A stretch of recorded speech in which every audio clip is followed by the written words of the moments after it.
Bonjour. Je voulais remercier déjà l'université de m'avoir sollicité et invité à faire une petite conférence sur un de mes, comment dirais-je, de mes sujets de travail, on va dire ça comme ça. Donc je vais me présenter. Je m'appelle Bernard Rocorbet. Je travaille à la direction régionale de l'aménagement dans l'environnement de Corse, donc, qui est un service déconcentré du ministère de l'écologie.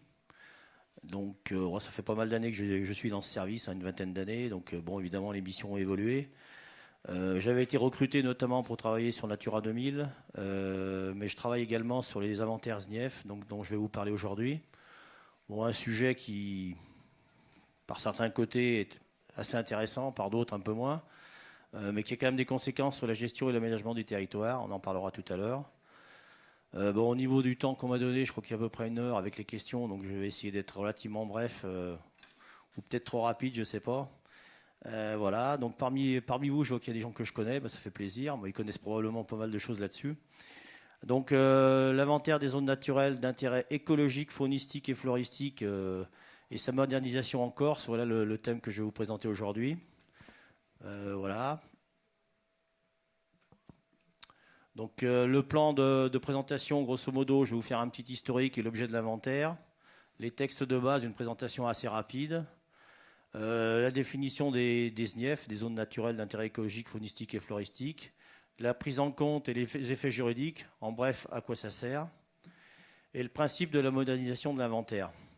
Puis ensuite, j'ai un petit montage, si vous voulez, qui concerne l'inventaire de SNIEF et la loi littorale, qui peut vous intéresser également. D'autant que c'est fait souvent l'objet de la une de l'actualité en Corse. Alors l'historique de l'inventaire. Les inventaires naturalistes, si vous voulez, ont été initiés de longue date, notamment par les sociétés savantes, à partir du XVIIIe siècle, voire du XIXe, un peu plus, notamment avec la création du Muséum national d'histoire naturelle, qui date, je pense c'est le XVIIe ou XVIIIe siècle, XVIIe siècle. Néanmoins, ces inventaires n'avaient jamais été très structurés jusqu'à une date relativement récente. Et donc en 1973 a été entreprise un pré-inventaire des richesses naturelles de la France sur le modèle du patrimoine artistique et en l'absence de cadre administratif prédéfini. Alors quand je parle de modèle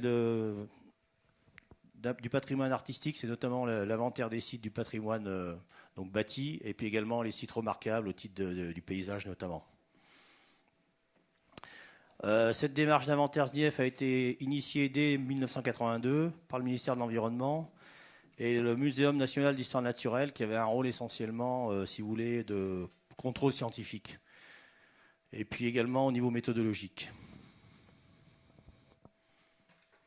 Alors l'objet de l'inventaire concerne essentiellement l'inventaire de la faune et de la flore, mais également des habitats. Tout ce qui est minéralogique, géologique, paléontologique, c'est un autre volet des inventaires qui maintenant est pris aussi en compte. Si vous voulez, on travaille également dessus, mais je ne vous en parlerai pas spécialement aujourd'hui. En tout cas, c'est un dossier qui avance également.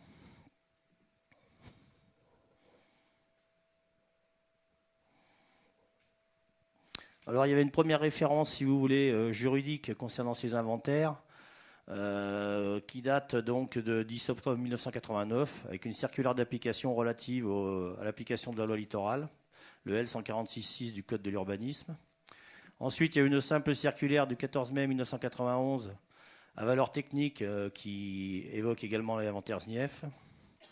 Ensuite, l'article 23 de la loi paysage du 9 janvier 1993 est souvent considéré comme la base légale de l'existence des SNIEF. Et ensuite, il sera intégré à l'article L 411.5 du Code de l'environnement, prenant donc un statut législatif.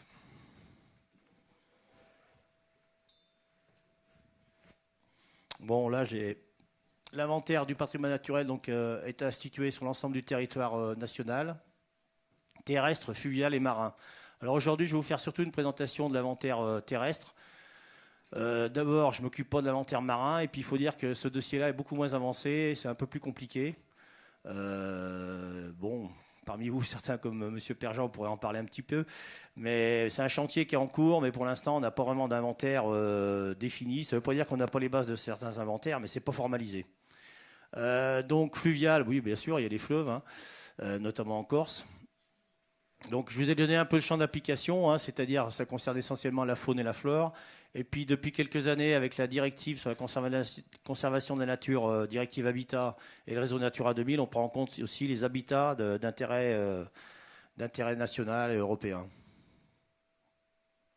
Donc, l'État en a la responsabilité, si vous voulez, ce qui ne veut pas dire qu'au niveau régional, les collectivités peuvent éventuellement initier des inventaires dès lors que ça s'inscrit dans la méthodologie qui a été définie au niveau national. Hein, les collectivités, ça peut être une commune, ça peut être, bon, encore, ça pourrait être la CTC, voilà, éventuellement des communautés de communes, pourquoi pas. J'y reviendrai tout à l'heure, c'est plutôt au stade embryonnaire concernant les communes, alors que de plus en plus le paysage est pris en compte. Mais c'est vrai que les inventaires de faune et de flore, c'est encore pas vraiment développé. Alors, les inventaires sont conduits sous la responsabilité, effectivement, du Muséum national d'histoire naturelle, qui a cadré la méthodologie. Voilà. Et donc, effectivement, ces inventaires, une fois qu'ils ont été élaborés, peuvent faire l'objet de communication auprès des collectivités pour qu'elles soient prises en compte dans le cadre notamment des documents d'urbanisme, et j'y reviendrai tout à l'heure. Alors, au niveau de la méthodologie, l'inventaire SNIEF distingue deux types de zones. Les zones de type 1 qui sont en général relativement limitées en surface, caractérisées par la présence d'espèces et d'associations d'espèces ou de milieux rares remarquables ou caractéristiques du patrimoine naturel, national ou régional. Pour vous illustrer ça concrètement, je vais peut-être passer à la diapo suivante. Non, c'est peut-être pas la mieux. Alors voilà, une petite zone, vous voyez bien localisée. Là, par hasard, elle est en forme de cœur, hein, mais ça aurait pu être un as de pique. Hein. Ne vous inquiétez pas pour ça. Donc c'est relativement faible en surface. Et les SNIEF de type 2, elles, sont des ensembles beaucoup plus vastes, si vous voulez, qui peuvent englober à leur sein des SNIEF de type 1. Je vais prendre un exemple très concret. C'est par exemple un territoire d'aigle royal, hein, qui peut représenter plusieurs milliers d'hectares, ou du gypaète barbu en Corse, hein, vous en avez entendu parler. Et à l'intérieur duquel on va faire une SNIEF de type 1 pour localiser, alors pas de manière ultra précise, ça peut poser des problèmes déontologiques, mais par exemple les nids et la proximité des nids de ces grands rapaces. Là, on aura la SNIEF de type 1 sur la zone des nids, et on aura la type 2 sur l'ensemble de la zone que va fréquenter l'oiseau. Voilà un peu schématiquement ce qu'on peut dire sur ces SNIEF de type 1 et de type 2. La différence est là. Alors là, j'ai deux exemples, si vous voulez. À droite, la photo, bon, ne concerne pas la Corse, mais vous avez une vallée alluviale qui est un système écologique relativement complexe et qui, effectivement, si vous voulez, s'étire en longueur sur une certaine largeur. Là, on peut considérer que c'est une SNIEF de type 2 et à l'intérieur de laquelle on va peut-être, par exemple, trouver des colonies de hérons, hein, c'est des espèces qui vont se nourrir de poissons essentiellement, qui peuvent être localisées à quelques bosquets. Et là, on aura une SNIEF de type 1 sur cette zone, ou des hotspots, par exemple, pour la flore avec une tourbière dans la zone alluviale. À gauche, vous avez un exemple de SNIEF de type 2. Vous voyez, c'est en rose violacé, là, hachuré, à l'intérieur de laquelle on voit un petit patatoïde là, vert. C'est une SNIEF de type 1 à l'intérieur. Bon, ça, c'est un exemple en Corse qui localise quelques espèces remarquables à l'intérieur de la SNIEF de type 2, avec notamment des aires de rapaces et puis une plante qui est localisée uniquement sur des zones rocheuses.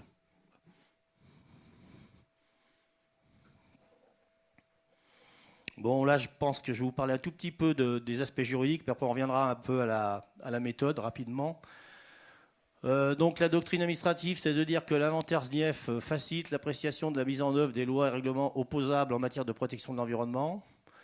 Alors la présence d'une SNIEF n'a pas de portée réglementaire en tant que telle, il faut le savoir, c'est important, mais indique la richesse et la qualité des milieux naturels. Il convient donc de veiller à la présence d'espèces protégées pour lesquelles une réglementation existe. La doctrine juridique rejoint cette position, notamment l'article L121.2 du Code de l'urbanisme, qui prévoit que les documents d'urbanisme déterminent les conditions permettant d'assurer la survie de ces espèces. Bon, j'y reviendrai tout à l'heure. En tout cas, c'est vrai que l'inventaire SNIEF fait l'objet d'un porté à connaissance auprès des communes, par exemple, dans le cadre de l'élaboration des documents d'urbanisme, ou d'autres schémas, comme le PADUC, dont vous avez entendu parler, qui est en cours d'élaboration. Concernant la jurisprudence, elle est assez hétérogène et elle doit être analysée donc avec prudence.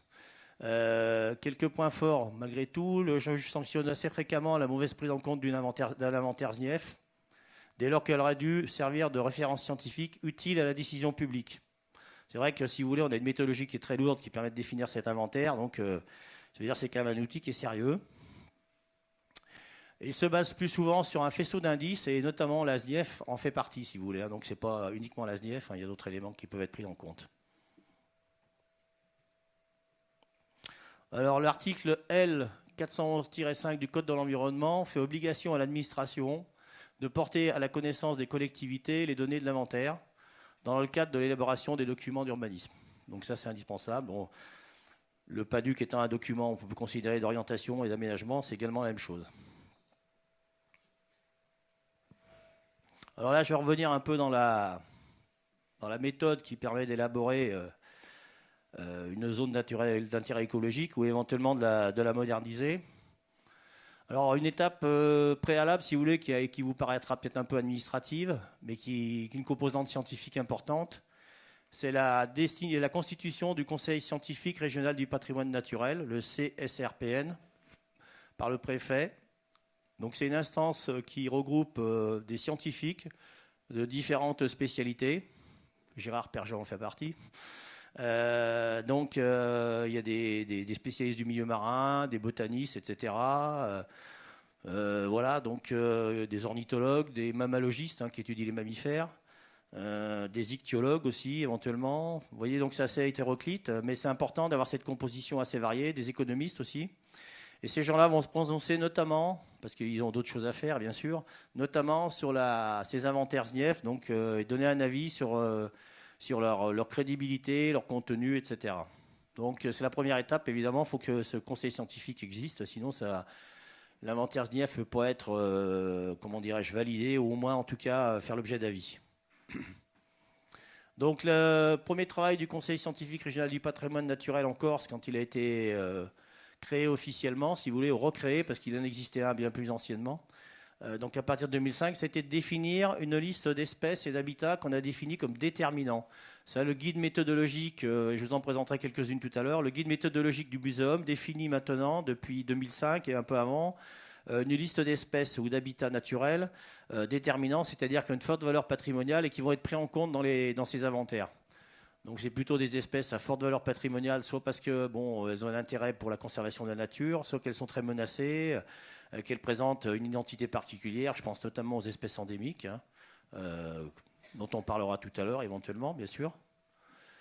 Donc cette liste, si vous voulez, est préparée par des gens comme moi, puis par des spécialistes également, et ensuite soumise à l'avis du CSRPN.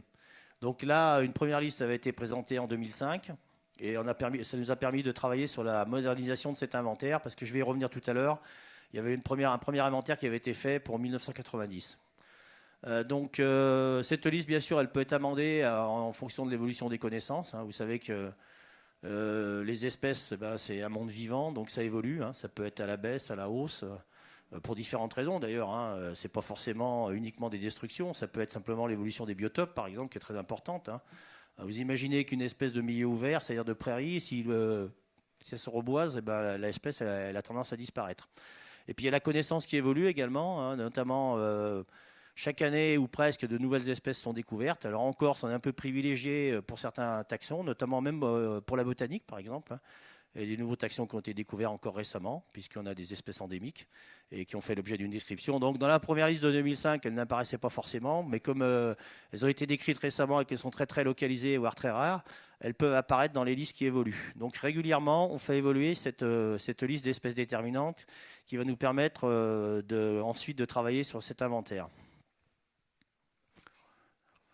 Donc, sur la base de ces listes, actualisation secteur par secteur selon les priorités. Donc, je vous parlais d'un premier inventaire de 1990. On verra les chiffres un peu tout à l'heure. Bon, c'est pas très important les chiffres. Un premier inventaire a été mené de 1982 à 1990. Donc, vous voyez, ça, vous qui êtes relativement jeune, ça date quand même un petit peu. Et ce premier inventaire, si vous voulez, c'était basé sur les connaissances de l'époque. Et depuis, la connaissance a beaucoup évolué. Donc, il était indispensable de l'actualiser. Et puis à l'époque, on n'avait pas cette notion d'espèce déterminante, c'est-à-dire qu'en fait, c'était vrai que c'était un peu une appréciation, je veux dire, au dire d'experts, mais qui n'était pas très bien calée, quoi. Donc ça posait quelques soucis quand même. Donc il y avait urgence à moderniser cet inventaire. On a essayé de définir des priorités et donc de ce point de vue-là, il y a eu quasiment unanimité, je dirais, au sein des services pour définir d'abord une priorité pour travailler sur le littoral, si possible. Ensuite, une harmonisation avec le réseau Natura 2000, puisque le réseau Natura 2000 est constitué de 2 directives européennes sur la conservation de la nature, qui est l'architecture générale au niveau européen, si vous voulez, pour la conservation justement de cette dite nature. Et donc, on souhaitait faire une harmonisation parce que l'inventaire SNIEF, si vous voulez, en le modernisant, on allait se retrouver en décalage avec ce fameux réseau Natura 2000 qui, lui, avait bénéficié de toutes les connaissances depuis 1990. Les zones humides également, c'est important hein, parce qu'il y a un plan national d'action zones humides, mais bon, c'est vrai qu'on sait que les zones humides ont tendance à pas mal se combler, elles sont assez localisées surtout, et souvent ça recèle un patrimoine très riche, hein, notamment en termes de diversité. Et donc, il est important de les conserver. C'est vrai que le document, l'inventaire SNIEF est un document d'alerte, donc je vous le disais tout à l'heure. Et de ce point de vue-là, leur inventaire est important. Et puis, bien sûr, il y a d'autres espaces hein, qui peuvent être très variables. Hein. On pourrait prendre des exemples, mais pour en reparler tout à l'heure, notamment des sites qui peuvent présenter aussi un intérêt paléontologique parfois. Juste à Corté, par exemple, un exemple très concret. Sur Corté même, vous avez un site où vous avez des mollusques particuliers, si vous voulez. Bon, ça coïncide avec une lentille calcaire où on trouve aussi un site paléontologique intéressant. Donc là, évidemment, l'inventaire SNIEF a permis je dirais, de le signaler, entre guillemets. Alors, c'était connu de certains spécialistes. Bon, le petit souci, c'est qu'on est arrivé un tout petit peu tard pour sauver, je dirais, une plus grande zone. Hein. Mais bon, tant pis, hein. C'est comme ça. Bon, alors les étapes de la modernisation de ce fameux inventaire, donc il faut bien comprendre que première étape, 1982-1990, un premier inventaire qui avait été fait, avec des zonages, porté à connaissance auprès des communes, mais nécessité à partir de 2000 au moins de l'actualiser, puisqu'il y avait beaucoup de nouveautés en termes de connaissances. Un gros travail de fait par les botanistes, les ornithologues, les phytosociologues, etc., les entomologistes aussi. Et tout ça devait être mis à niveau pour que cet inventaire soit, je dirais, opérationnel, efficace et surtout crédible auprès des élus notamment, puisque pour eux c'est important hein, pour l'aménagement du territoire, on le verra tout à l'heure. Alors ça fonctionne comment? Que vous créez une nouvelle SNIEF ou que vous modernisez une SNIEF existante, la méthode est à peu près la même si vous voulez. D'abord ça passe par une phase de bibliographie, ça c'est important parce que il y a un certain nombre de gens qui publient des choses sur la faune, la flore, hein, donc, dans des revues spécialisées. Par exemple, la Société des sciences naturelles et historiques de la Corse, qui publie régulièrement une revue. Il y a des revues scientifiques nationales également, hein, comme la revue Aloda, par exemple, pour les oiseaux, dans laquelle on peut trouver un certain nombre d'informations. Il y a également des rapports d'étudiants, hein, bon, vous en faites partie, vous pourrez être appelé à rédiger éventuellement un mémoire de master ou autre sur, je sais pas moi, sur les Posidonies ou sur le Pinna nobilis ou je ne sais quoi moi, hein, donc, ou sur les araignées, pourquoi pas. Hein. Donc, on se passionne pour les araignées à l'Adréal depuis peu de temps. Et à partir de là, donc, il y a un certain nombre d'une masse bibliographique qu'on peut utiliser. Il y a également des citations à titre, je dirais, personnel, hein, ça peut arriver également, qui peuvent être géoréférencées ou non dans des bases de données. Bon, ça c'est relativement nouveau, les bases de données, hein, depuis 1995-2000, quoi, qui peuvent exister. Tout ça, c'est de la bibliographie. Alors ensuite, si vous voulez, une fois qu'on a fait un peu ce diagnostic bibliographique, on voit s'il est nécessaire de faire des inventaires complémentaires. C'est vrai que si quelqu'un a travaillé pendant 2 ans sur une zone, sur les oiseaux par exemple, il n'y a peut-être pas justification à refaire des inventaires. Le ministère de l'écologie nous avait donné quelques moyens pour compléter ces inventaires. En croisant avec d'autres moyens qui nous étaient donnés pour faire ces inventaires, notamment le réseau Natura 2000, avec l'Office de l'environnement, etc., l'Office national de la chasse, l'ONF, on peut arriver à regrouper un certain nombre de choses. Et les inventaires complémentaires sont faits, si vous voulez, lorsqu'on le juge nécessaire sur certains secteurs. Donc, on a essayé de mettre l'accent quand même sur les taxons. Alors les taxons, c'est le groupe des espèces, si vous voulez, ou les espèces, si vous préférez, les moins connus. Ce qui n'est pas évident, parce que bon, les moins connus en général, c'est tout ce qui est insectes, invertébrés, l'entomologique en général. Les amphibiens et les reptiles sont relativement bien connus, bien que la connaissance ait beaucoup progressé quand même ces dernières années également. Les oiseaux sont bien connus. La flore, bon, je sais que ça pourrait faire bondir certains, mais relativement bien connue aussi. Donc on avait essayé de privilégier les inventaires sur les taxons et les espèces les moins connues. Alors, pour illustrer un peu cet exemple, vous voyez par exemple pour les araignées, qui représentent des milliers d'espèces encore, c'est très important. Alors, les araignées sont différents des insectes, hein, c'est un peu différent. Actuellement, on n'a pas de liste de référence d'espèces déterminantes parce qu'on a un manque de connaissances. Donc aujourd'hui, si vous voulez, il n'y a aucune araignée en Corse qui soit déterminante. Donc elles ne sont pas prises en compte dans l'inventaire SNIEF. Alors vous me direz, c'est pas grave, on s'en fout, les araignées, au contraire, ça fait peur et tout. Néanmoins, c'est quand même problématique parce qu'on a parmi les araignées un certain nombre d'espèces, notamment endémiques, des espèces très intéressantes. Et puis je dirais qu'elles sont plutôt bien présentes finalement, hein, vous le savez tous. Et je dirais c'est une forme de vie comme une autre et c'est important de les prendre en compte quand on peut. Mais aujourd'hui, on n'est pas opérationnel pour ça. Donc on a en cours une série d'inventaires qui vont nous permettre de mieux définir comment dirais-je, la richesse en araignées en Corse et qui nous permettra effectivement de déterminer un certain nombre d'espèces déterminantes avec des biotopes particuliers, très localisés pour certaines endémiques, etc. Donc voilà, on commande donc si vous voulez quelque part. Alors souvent on sous-traite à des bureaux d'études, bon spécialisés bien évidemment. Parfois ça peut être des associations aussi qui ont des gens qui sont spécialisés dans certains domaines, hein. Voilà. Et ensuite, si vous voulez, sur la base de ce travail-là, on établit la liste des habitats et des espèces déterminants dont je vous parlais, qui sont représentés sur le site. Et on va essayer d'établir un zonage.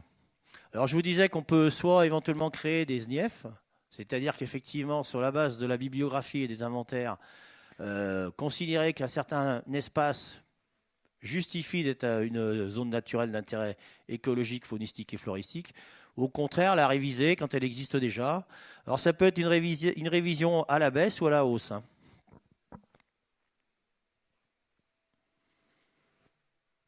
Alors ensuite, si vous voulez, dans les différentes étapes, il y a une présentation de ce travail qui est fait au Conseil scientifique régional du patrimoine naturel, qui émet un avis. Sur la base de ces avis, et ensuite on fait une information, on essaye, parce que bon, avec nos moyens limités, c'était pas si évident que ça, de faire une information auprès notamment des collectivités, avant de porter à connaissance officielle. On peut faire des ajustements en cas de contestation, des ajustements aussi liés éventuellement à d'autres réseaux d'espaces naturels entre guillemets protégés, puisque je vous dis bien que l'inventaire SNIEF, ce n'est pas une protection en tant que telle. Notamment, je pense à Natura 2000, qui était une priorité, un ajustement. Donc une harmonisation de zonage. Ensuite, si vous voulez, il y a un travail technique administratif de remplissage de formulaires, calage des contours, etc.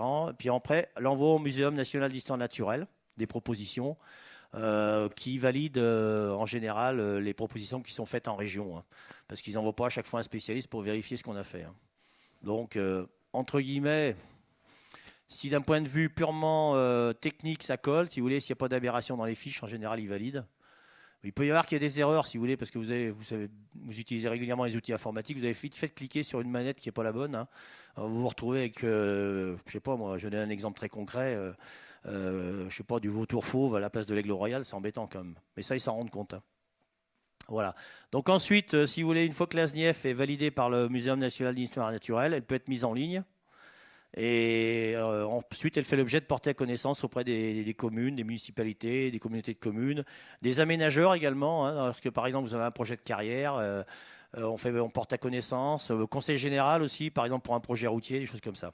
Donc tout cet outil sert à ça. Alors, je vous disais qu'on utilisait de la bibliographie, hein.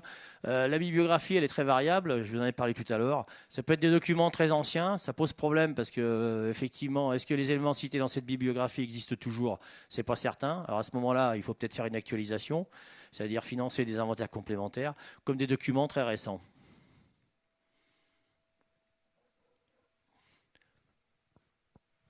Bon, je reviens un petit peu sur ce que je disais tout à l'heure. La modélisation de l'inventaire, si vous voulez, s'appuie sur différentes choses, hein. Une définition plus complète des milieux naturels et des espèces de faune et de flore concernées pour éviter les contestations notamment. Une meilleure hiérarchisation des intérêts. Bon, ça vaut ce que ça vaut, mais le travail du CSRPN est important en la matière, hein, au niveau notamment des espèces déterminantes et des habitats. Une meilleure implication des naturalistes également, c'est-à-dire que les gens qui font à titre bénévole souvent des inventaires sur le terrain, parce qu'il y a toute une communauté de naturalistes qui existe au niveau international et national, et y compris en Corse bien entendu, qui font un gros travail, souvent bénévole d'ailleurs. Donc après, au niveau codage, si vous voulez, on a uniformisation avec les codages européens, donc ça c'est important, ça permet de recouper les listes, notamment avec les codes Corine. Bon, je vais revenir quand même sur les espèces, c'était un peu barbare là, ce que je vous ai présenté jusqu'à maintenant. Quelques espèces pour illustrer le propos concernant la flore et la faune en Corse. Bon, ça va être très très rapide, hélas, on serait mieux sur le terrain. Donc il faut quand même souligner un endémisme record pour la France métropolitaine.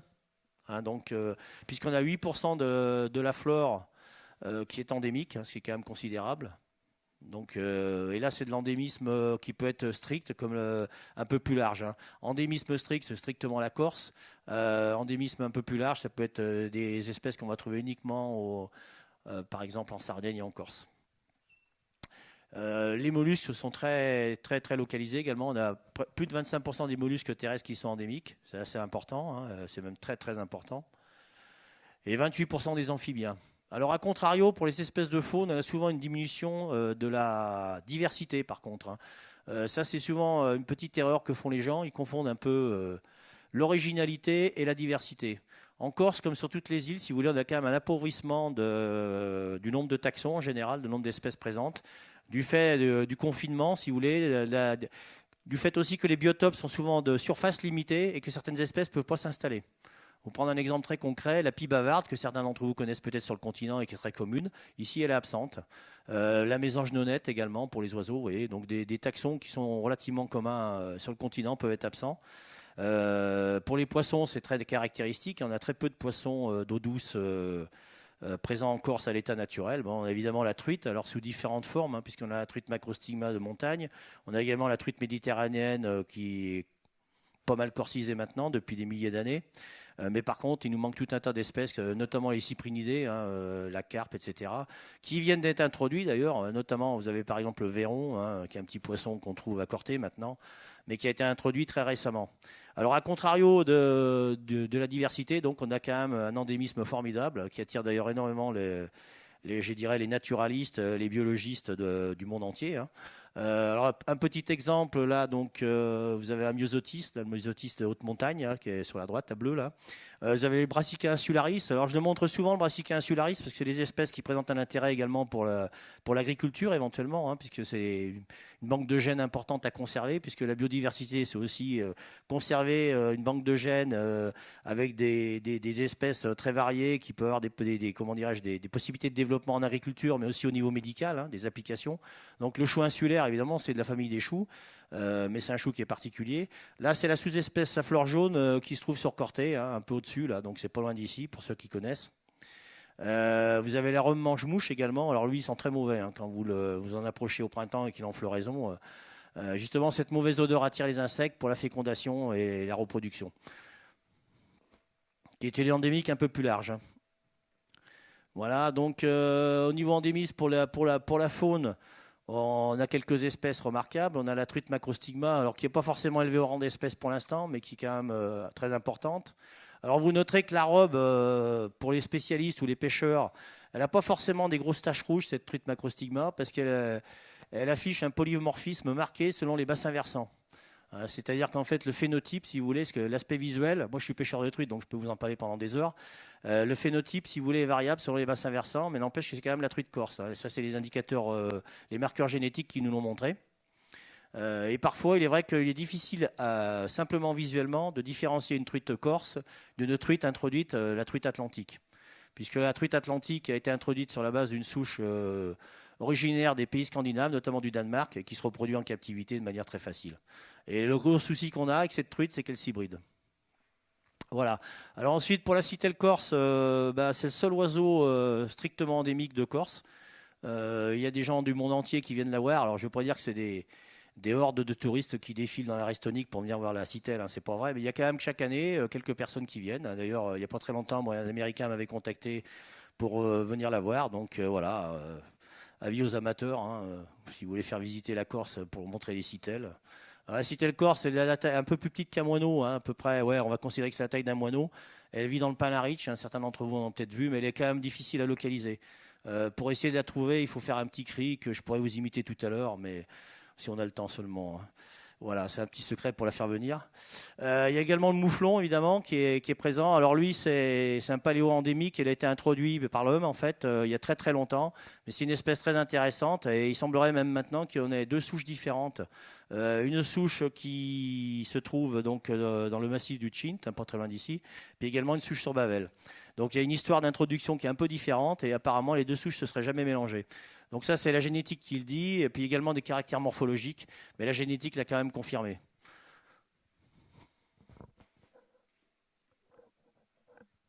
Alors au niveau des habitats également, on a quand même des habitats tout à fait intéressants, hein, bien sûr, avec des paysages formidables. Parce que finalement, le paysage, quand vous rentrez dans la profondeur du paysage, eh ben, c'est composé d'espèces, etc., hein, puis de roches, etc. Donc là, quelques illustrations. Vous avez la moyenne vallée du Liamone, là, qui est très intéressante au niveau écologique, même géologique d'ailleurs. Donc la végétation de haute montagne qui est parfois très peu abondante, mais riche en endémiques. Alors en fait, si vous voulez, plus vous montez en altitude, plus vous avez d'espèces endémiques. Si Monsieur Antoine Orsine était là, il vous dirait que par exemple pour les invertébrés aquatiques, l'endémisme est très très très très important. Je crois qu'il dépasse 80% à partir d'une certaine altitude. Alors vous avez moins d'espèces que sur le continent à altitude égale, mais vous avez un plus grand nombre d'espèces endémiques. Puis évidemment, vous avez le littoral, alors qui fait quand même l'objet de beaucoup de convoitises. On trouve moins d'espèces endémiques, mais effectivement, on a quand même des composantes écologiques très intéressantes. Au niveau des espèces, on a des espèces qui ont des aires de répartition beaucoup plus larges, mais qui sont quand même originales et qui sont prises en compte dans l'inventaire SNIEF, bien sûr. Bon, là, j'ai mis quelques espèces emblématiques. Vous avez le gypaète barbu, qui est un grand rapace, l'altor. En Corse, on avait une dizaine de couples encore il y a quelques années. On sera à 5 ou 6 couples maintenant, pour des raisons diverses et variées, mais essentiellement un manque de nourriture. Et peut-être un problème de variabilité génétique aussi, qui fait que la population ne se renouvelle pas bien. Donc là, tous les sites d'inventaire SNIEF concernant le gypaète sont pris en compte, bien entendu. On a une population en très fort déclin et on envisage un renforcement de population éventuellement si, comment dirais-je, le paramètre génétique intervenait. Parce qu'il faut savoir que le gypaète barbu était présent en Sardaigne autrefois et la population a disparu. Or, il y avait des échanges, ça c'est évident. Et le fait que la population sarde a disparu, il est possible que la population corse, par manque comment dirais-je, de mélange entre guillemets, se retrouve dans une position difficile, hein, au point de vue génétique. Une autre espèce qui est marine, et là ça va faire plaisir à Monsieur Perjean, j'aurais pu en mettre d'autres, hein, c'est la patelle géante, un Patella ferruginea, petit, ce que vous avez en voie à gauche là, qui est une patelle de forte taille, hein, qui peut aller jusqu'à 10 cm de diamètre, qu'on trouve sur les rochers, hein, une arapède qui est très difficile à décoller pour ceux qui ont essayé. Qui a largement diminué dans son aire de répartition de Méditerranée occidentale où elle est présente. Bon, curieusement en Corse, et heureusement, on va le dire en même temps, elle est encore assez présente finalement. Elle ne se porte pas trop mal. Il faut dire que les gens la ramassent moins qu'autrefois. Bon, la valeur culinaire est très très faible, il faut bien le dire. C'est plus un problème par rapport à la pêche, hein. Les gens l'utilisent comme appât. Mais enfin, il y a encore des belles populations. Donc c'est une espèce qui est à l'inventaire SNIEF marine, hein, qui est déterminante. Une autre espèce en haut à droite, là, qui est une fougère, Woodwardia radicans, qui est une grande fougère qui fait presque 2 mètres de haut et plus, qu'on trouve uniquement dans le Cap Corse sur une seule station. L'origine de cette station elle est relativement inconnue, on pense quand même qu'elle est naturelle. Ce qui est curieux, c'est qu'on retrouve d'autres stations de cette espèce en plus grand nombre, notamment au Portugal, et puis je crois que c'est à Madère ou aux îles, il me semble que c'est à Madère, oui. Voilà, donc elle a une curieuse répartition. Puis en bas à droite, vous avez une nivéole, une petite plante qui est haute comme ça, qu'on trouve au printemps, en fin d'hiver, qui fleurit dans les aulnaies, qu'on retrouve également sur le continent. Vous voyez, donc toutes ces espèces, ce pas des endémiques, mais présentent un intérêt patrimonial. Bon, alors au niveau d'un principe de la modernisation de l'inventaire ZIEF, un exemple qui ne concerne pas la région, puis de toute façon c'est sans importance. Ici, vous avez une ZIEF qui est constituée de 3 petits morceaux, hein, 3 patatoïdes. Donc ça, on va considérer que c'était l'inventaire en 1990. Donc dans le cadre de la modernisation de l'inventaire, un certain nombre de compléments sont apportés sur la connaissance de ces zones. Donc là, vous voyez, vous avez du jaune, du rouge, des petits points, etc. En considérant que les inventaires sont homogènes et la bibliographie a été bien faite, on se voit que par exemple, il y a deux patatoïdes sur 3 pour lesquels il y a des informations complémentaires sur les espèces et les habitats déterminants. Et puis on voit qu'un des patatoïdes est resté vide, où il n'y a rien, apparemment. ou même certainement, puisqu'ils ont bien faire leur travail. Par contre, vous voyez qu'à un endroit au-dessous, il y a des zones qui ont été identifiées avec des espèces déterminantes, hein, les petits pois bleus et rouges. Donc à partir de là, si vous voulez, avec le travail qui est fait avec les spécialistes et le CSRPN in fine et le muséum, donc la SNIEF va se retrouver modifiée dans son contour et dans son contenu. Voilà. Donc, vous voyez qu'il y a une SNIEF qui a été légèrement, une SNIEF, un patatoïde qui a été légèrement agrandi, il y a un patatoïde qui a été créé pour cette SNIEF, et puis il y en a un autre qui a été supprimé.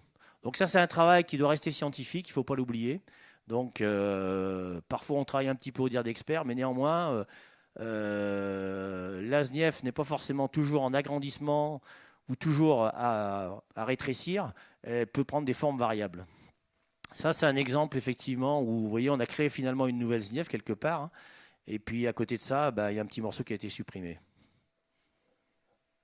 Bon, prendre un exemple ici en Corse, mais bon, c'est pas très. Je pense que vous êtes un peu loin, puis on voit pas trop clair. Là, c'est une SNIEF sur laquelle on a travaillé il n'y a pas très longtemps, donc on avait très peu d'inventaire, donc et en bibliographie quasiment rien. Donc à partir de là, on a été obligé de faire réaliser les inventaires. Donc vous voyez où il y a la grosse flèche noire. Là, chaque petite croix correspond à une espèce déterminante géolocalisée. Alors ça, c'est la synthèse. Il y a oiseaux, papillons, etc. À côté du papillon, là, qui est illustré, qui est un endémique, pas spécialement rare, mais qui est quand même intéressant, vous avez la géolocalisation des stations de papillons déterminants, parce que là, on a une liste d'espèces de papillons déterminants, parmi lesquels il y a pas mal d'endémiques d'ailleurs, et certaines très localisées. Voilà. Et en bas à droite, si vous voulez, je dirais que c'est la synthèse finale. Alors, j'ai pas mis la cartographie des habitats naturels, parce qu'on l'avait également, j'aurais pu. Hein. Vous auriez vu une carte en couleur magnifique, avec des... C'est très joli, hein, c'est artistique. Mais c'est d'abord scientifique, hein, il faut le préciser. Et in fine, si vous voulez, on arrive à un zonage qui se trouve en bas à droite. Alors, vous voyez, le trait violet la caractérise, si vous voulez, la zone d'étude, entre guillemets. Alors, quand nous, on demande à un bureau d'études, un prestataire, entre guillemets, ou à des scientifiques de travailler là-dessus, on leur donne un cadre. Mais ça ne veut pas dire qu'on ne peut pas sortir du cadre. D'ailleurs, vous le voyez dans l'exemple suivant, c'est que par rapport au cadre, il y a des endroits qui n'ont pas été pris en compte, qui n'ont pas été mis en SNIEF, parce que finalement, il n'y avait pas grand-chose. Par contre, on est légèrement sorti du cadre à d'autres endroits. Voilà un peu le travail qu'on peut faire. Donc ça prend du temps. En général, on travaille sur un cycle annuel, voire deux dans certains cas. Mais bon, ça prend quand même pas mal de temps. Et puis ça coûte de l'argent. Alors ça, c'est un petit souci, parce qu'on a de moins en moins d'argent pour faire ça. Je vous parlais des collectivités tout à l'heure. C'est vrai qu'il y a peu de collectivités qui sont volontaires pour faire ce genre d'inventaire, y compris dans le cadre de la révision de leurs documents d'urbanisme. Alors maintenant, ça commence quand même à se développer malgré tout, parce que notamment dans le cadre de l'Atlas de la biodiversité communale, certaines communes ont fait des inventaires. Et bon, voilà, c'est quand même intéressant, parce que c'est notre patrimoine commun, hein, malgré tout. Hein.